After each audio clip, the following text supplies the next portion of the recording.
Hi everyone, I'm Shelly from There's No Place Like Home at redheadmom8.wordpress.com. It is 12:39 a.m. and I usually don't make videos at this time, but this is something that I have had on my mind all day long because so many people have sent this to me. So let's just talk about this really quickly. So NPR did a podcast on how should we regulate homeschooling. Of course, because let's always get after the homeschoolers. And so what it says is, where do your kids go to school? For an estimated 1.5 million American families, the answer is right at home. And while the quality of a homeschooled education depends on what's happening inside the household, what's happening outside of it also makes a big difference. The rules homeschoolers must follow vary from state to state. In some places, all you have to do is keep your child at home. Nothing else is required. Other states require home educators to complete yearly check-ins or share lesson plans.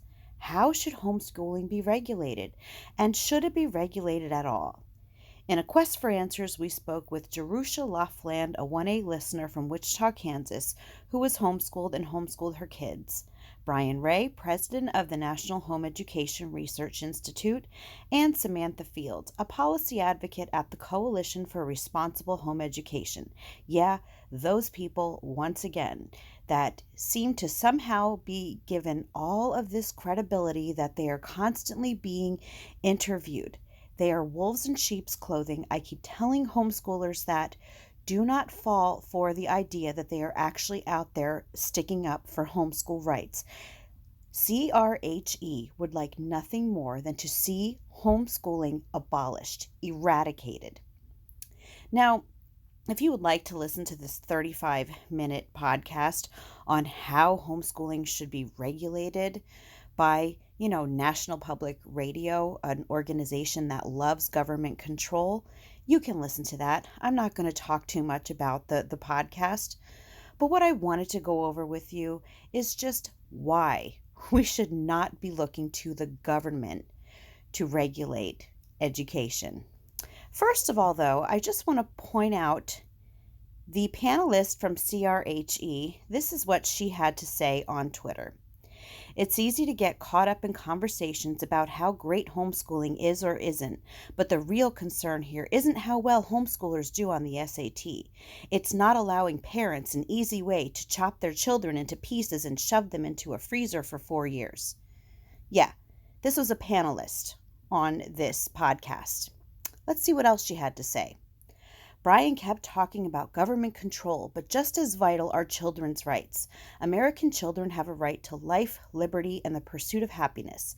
Nothing, not even parents who exploit lax statutes to abuse their children, should stand in the way of that.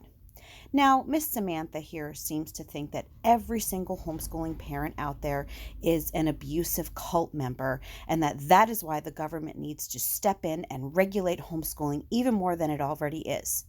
But let's take a look at just how well government regulation does in the education field, shall we?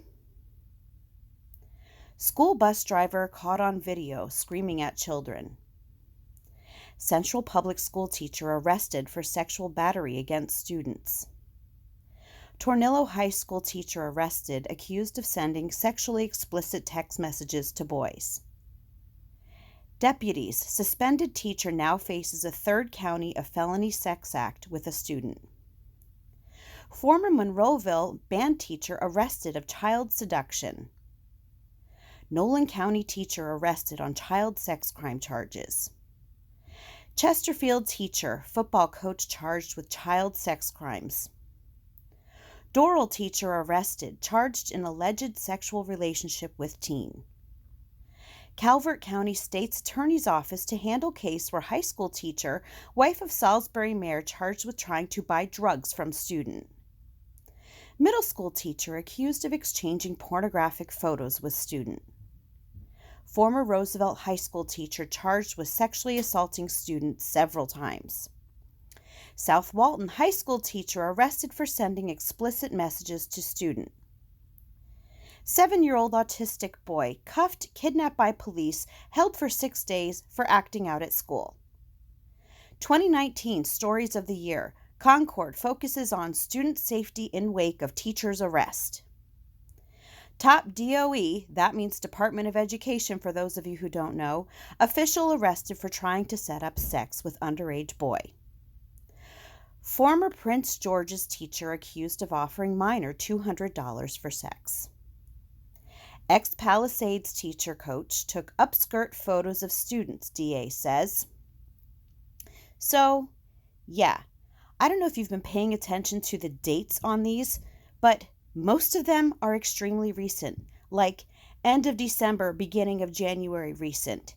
I could have posted hundreds and hundreds more of these. And I'm actually going to link in the description box this great Twitter account that posts every single article like this about teachers being abusive in some way towards children.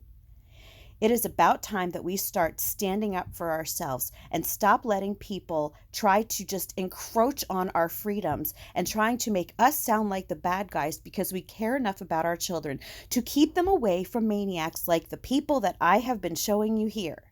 So, no, I don't want more regulation for homeschooling. What I do think is that the government needs to start staying in its own lane because clearly they've got problems of their own. That's all that I have for you today. If you like this video, give it a thumbs up. If you haven't subscribed yet and would like to hear more of what I have to say, I would love if you would do that. If you have any questions or comments, you can leave one over on Instagram because YouTube disabled my comments. And if you like my work and would like to check out my Patreon page, I will leave a link in the description box for that as well. And in spite of all this, I hope you all have a great day.